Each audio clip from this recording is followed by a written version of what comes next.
We're now going to look at constraints, beginning with position.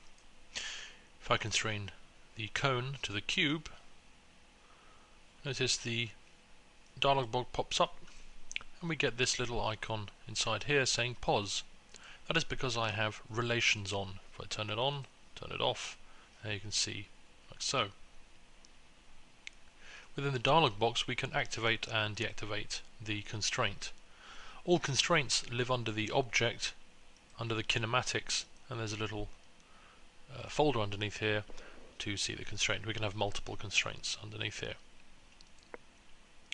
We have a constraint compensation button, so if you actually want to offset it, maybe I'm going to do it in Y, just pop it down a bit like so, you can see that is a reflection of this here. So maybe I want to do it at, say, -5, something like this.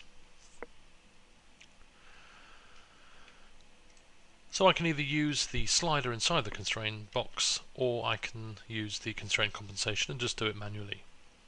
We also get the offset inside here, as well as the direction.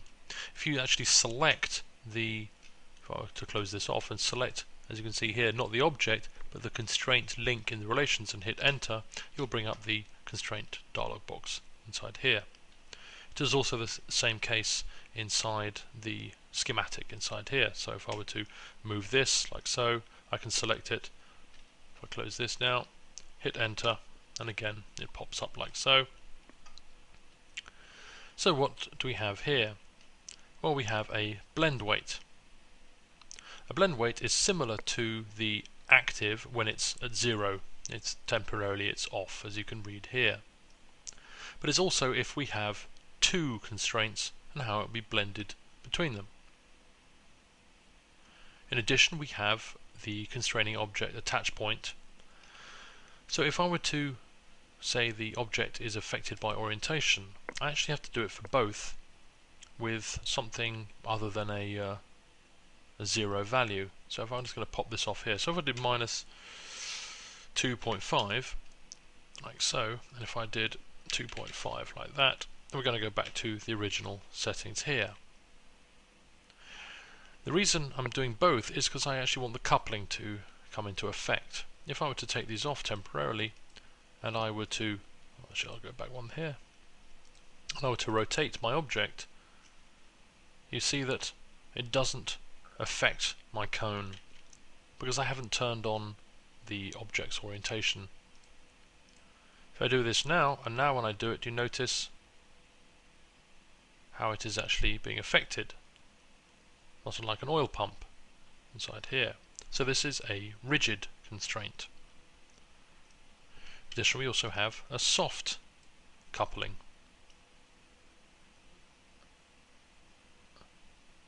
So you notice the difference inside here. So some constraints will be better active with a soft coupling and the others with a rigid. There is also an up vector tab, and this is for the constraining object.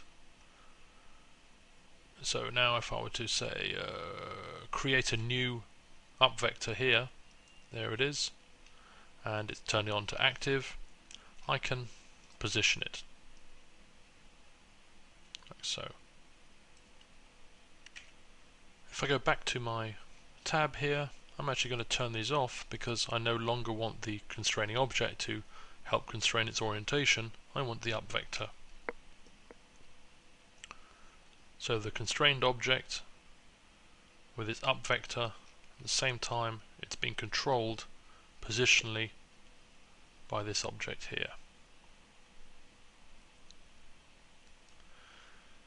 If I were to add another constraint, maybe I go and just get a disk, that's fine. I'm going to pop this down here.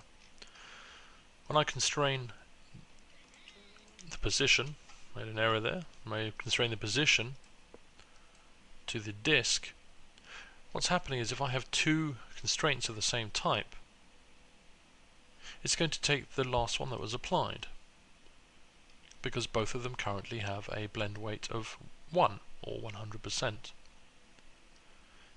If I now reduce this, you notice I have blended the positional constraint between the cube and between the disk.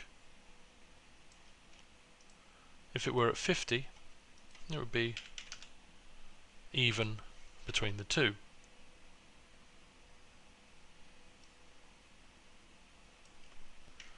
But that's only on the one. What I need to do is select the other and put that at 50 as well, or 0.5. So bear in mind what we're looking at is that I've also an additional 5 units here in compensation.